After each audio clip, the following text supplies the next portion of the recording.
Welcome to Breaking Ground. I'm Steve Kliegerman, and I'm honored to be joined by Dan Garodnick, Commissioner of City Planning for the City of New York. Thank you so much for joining us today. My pleasure. Thanks for having me. And our Senior Managing Director, Robin Schneiderman, who knows all things new development going on in the city and the boroughs.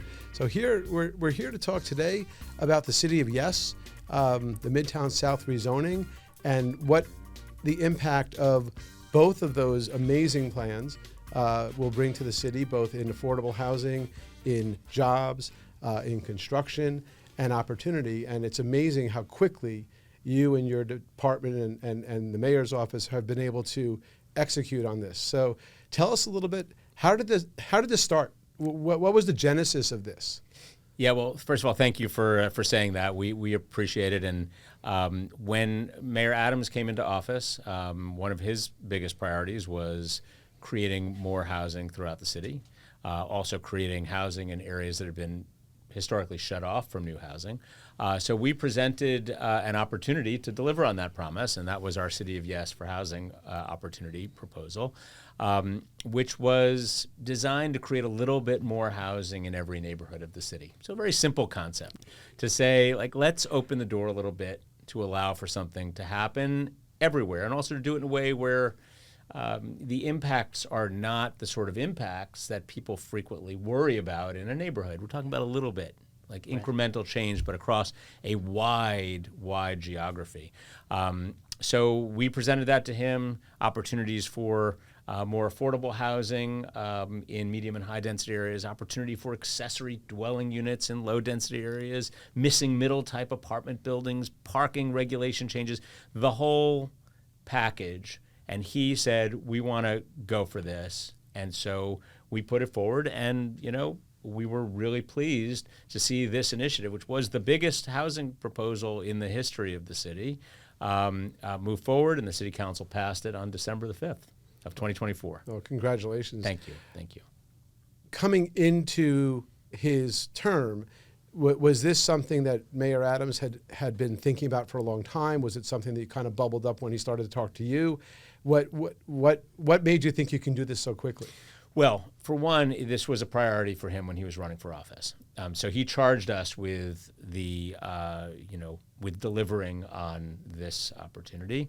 Now, in terms of how we were able to do it so quickly, now look, it took us 3 years to get it passed. Well, in government, that's a short amount of time. That's correct. In government, that is a short amount of time, and also with the land use process in New York City, where you have to build in the environmental review, you have to build in the actual formal, as you all know, but for your listeners, the ULURP process, which includes going to the borough president and the community boards and the city planning commission and the city council.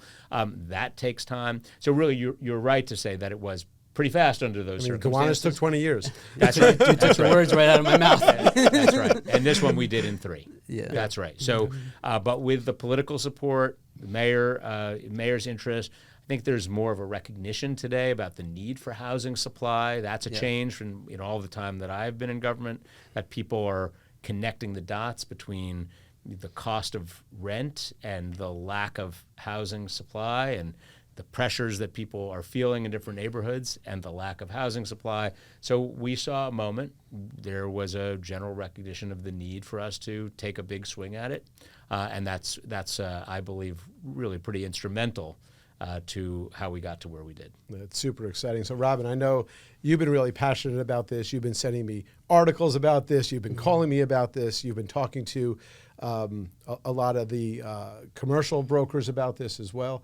So talk to me about how do you see this impacting the future of development? What questions do you have for Dan about how this is going to merge with the private sector? Yeah, I mean, there's so many aspects of it, but I guess the first one is office to residential was a major component to the City of Yes, and I think the last stats we looked at, there's about 30 office to residential deals that are still underway that are going to deliver close to, I think it's up to almost 15,000 or 20,000 new units.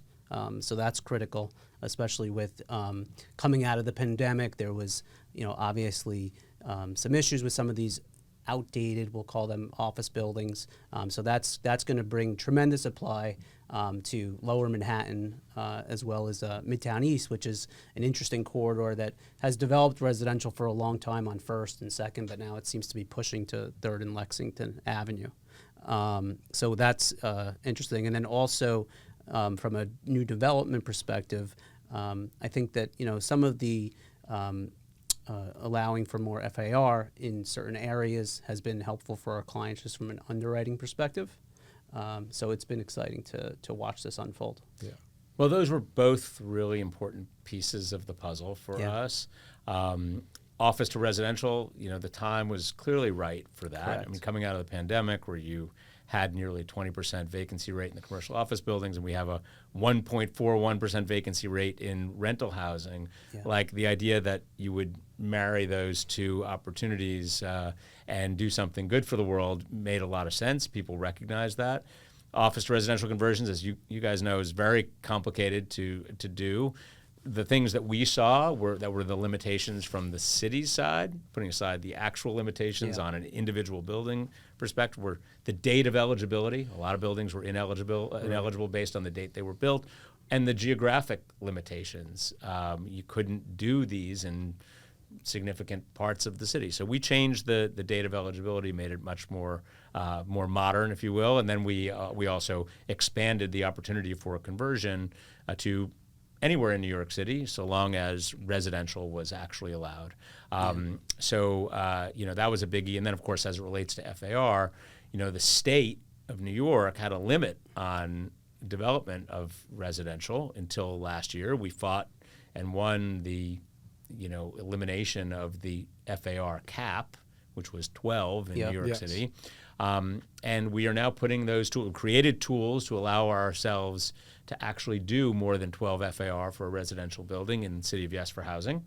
And now we've actually put them in place with a recent neighborhood plan that just passed the City Council. So we feel like we have real momentum now, and we're actually delivering, using the tools, creating the tools, and using them to be able to add more housing supply, which the city so desperately needs. Yeah, and Midtown South, I mean, that whole general area, right, has been really a commercial district with some residential components, built in and around it.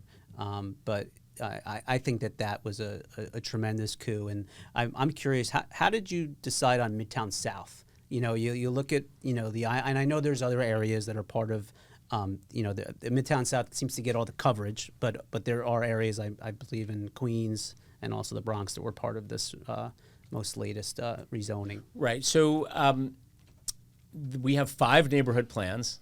Midtown South was one of 5. Yeah. 2 others have already been passed. They are plans near the future Bronx Metro North stations, which are coming to the East Bronx. So think Morris Park, Parkchester. Yeah. Atlantic Avenue, Brooklyn, also was passed by the council. And was taking a very auto-centric area where there's lots of demand for housing and creating an opportunity for both manufacturing uses but also for housing on Atlantic This is just Avenue. past the stadium, correct? That's correct. Yep. And then Midtown South, the one that we're talking about now, which the City Council just passed recently. And then we have 2 more coming, which are Jamaica and Long Island City and Queens. Midtown South is getting a lot of attention right now because it is fresh and new, and the City Council just passed it. It was the biggest residential rezoning that we've seen in decades. 9,500 units of housing, with some 2,700 of them permanently income restricted, affordable, an opportunity for us to create a 24/7 mixed-use district, and to allow for economic development, housing, investments in the public realm and pedestrian spaces. It's a huge win for the city. And we identified Midtown South as an area of real interest because we had 4 very distinct, roughly boxes of manufacturing zones right there in the heart of Manhattan between 24th and 41st Street, 5th to 8th Avenues, where you just couldn't do housing, even if you wanted to. You want to convert an office building, you can't. If you want to build a ground-up residential building, you can't. And it was just unfathomable to us that in an area that central, and with the housing crisis as serious as we've got it, that you wouldn't be able to do that. But that was what drove our interest in those quadrants. And it's funny in because that a lot neighborhood. of people I don't think realize what M16-6 means, right? That What? They don't? I know. What are you talking about? So to build, office only, and it's always interesting when you look at the fabric of Manhattan really as a whole. I think that people don't understand, what pushes and what pulls and how these levers actually come about. I mean, I think if you go to a cocktail party and you start Yeah. dropping M16, you're going to be very popular. Maybe, at least in my experience, maybe you guys have had a different experience. Yeah. But yes, you're totally right. It's not a well understood I think it's concept. important to, at least for the show, it's like what does it mean to go from a 12 to a 15 or even an 18 FAR? Yeah, I mean, what this means is a significant amount of additional homes for New Yorkers, current and future. It means that in this area, we can match FARs that are already there. Buildings that have been up. Right. Buildings that have been overbuilt per se. Exactly. And they're there already at 15, 18, 20, 25. Yeah. We can match those with new residential development. And that's exactly what we should be doing. We should be enabling high density residential right in the heart of Midtown Manhattan. If you're not going to do it there, I don't know where you do it. But the baseline of this is that it creates many more homes for New Yorkers and helps us take a real bite out of our housing crisis, which has been, this is not something which has crept up on us in the last 2 or 5 years. It's been coming on for decades now. Yeah. And we see it. And now we have taken real action toward it, and I believe we're going to continue to see positive results from the actions that we have just taken for many years to come. Yeah, for sure. I mean, rents are at an all-time high in Manhattan right now. Yep. And the only way to assuage that is by adding more supply. That's correct. Yeah. And with that, we're going to take a quick break. We'll be right back. What do you really need to know about buying or selling a home? First, it's serious business, and it's complicated. There's a lot of money on the table, and emotion too. You need an agent who knows the ropes. So, whether you're buying or selling your home, work with professionals who have a mastery of the craft.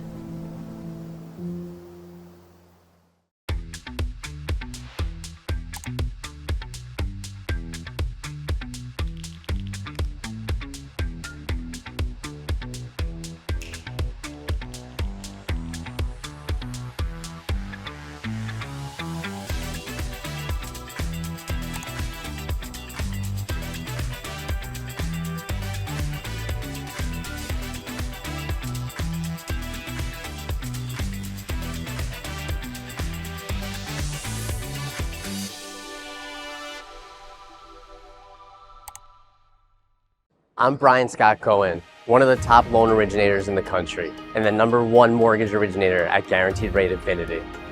Guaranteed Rate Infinity arguably has the most advanced tech in the industry.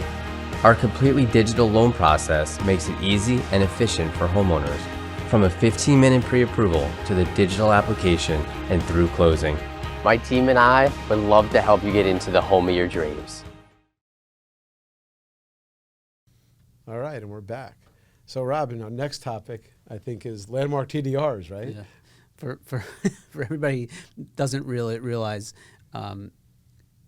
City of Yes now allows you to use unused FAR from a landmark building, and you can transfer those air rights not only from an adjacent property, which typically historically was the zoning. Now you can go avenue to avenue, and in some cases across the avenue or around the block.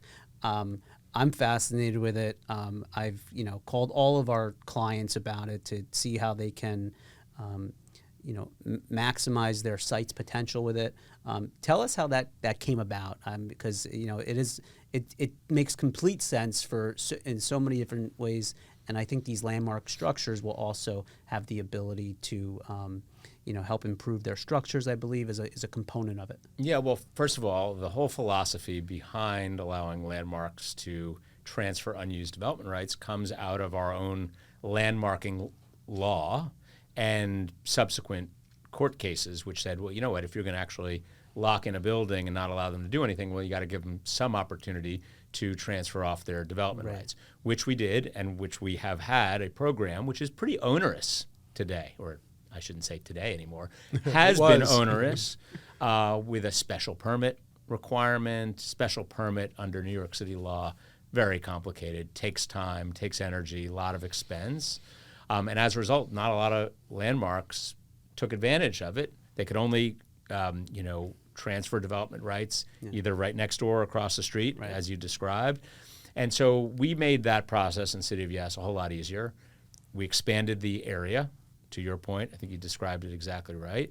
And we took it down from a special permit to a lesser level of approval to make it easier and less onerous to do. We don't see a whole lot of value to trapping, unused air rights in landmark buildings and making the process so hard that they really can't even use the opportunity presented. So we included that as part of this proposal, and we look forward to seeing how people make use of this. It should be a lot easier. How long, not to put you on the spot, how long do you think it will actually take with this to once somebody signs a contract to actually transfer the air rights? Because I know it's not immediate. There is some, landmarks approval, I believe.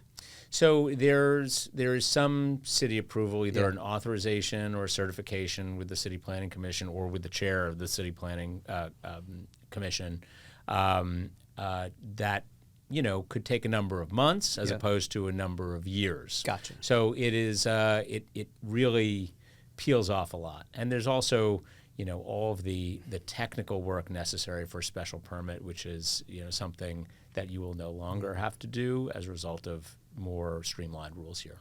Yeah. Well, I'm happy to say that I'm working on my first landmark transfer Great. deal. Great. So my client owns a development site in the East Village, and we are hopefully going to sign a contract on 30,000 square feet of unused air rights from a church in the village. And the church, when I called them the first time, they didn't even know about this. It was the most welcoming phone call I think I made in my real estate career, right? That all of a sudden they're now going to have the chance to sell off. They have 135,000 square feet of unused air rights. That's great. It's great for the church. They can use that money to do rehab or whatever they need.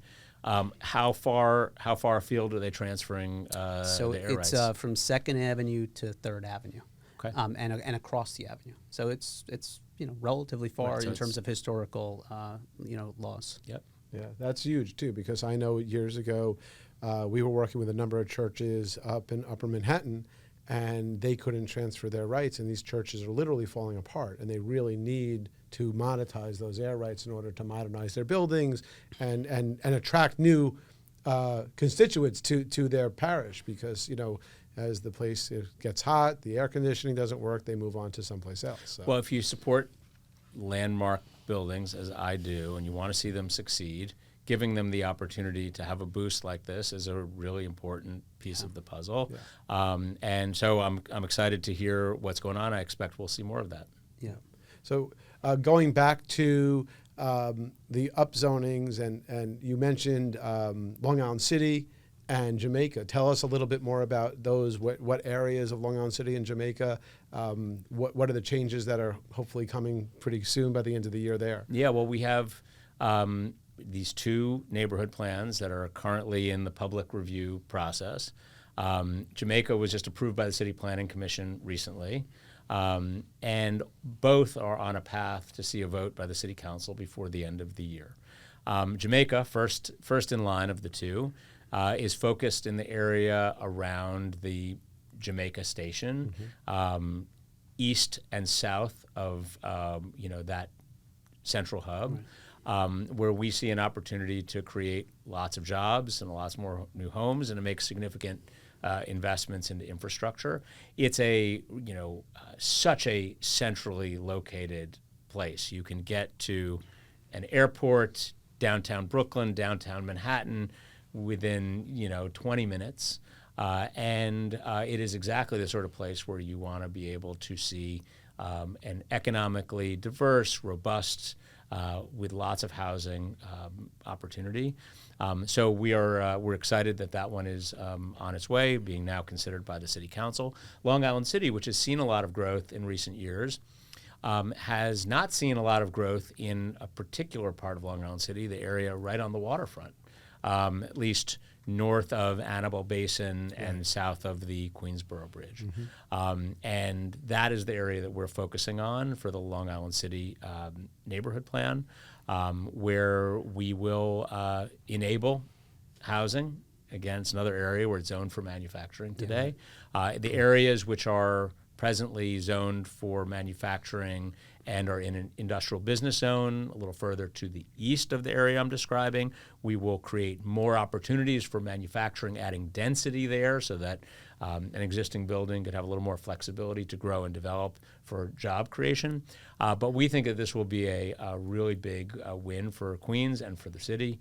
And Long Island City has been a place that has been a complicated one for rezonings, for prior initiatives.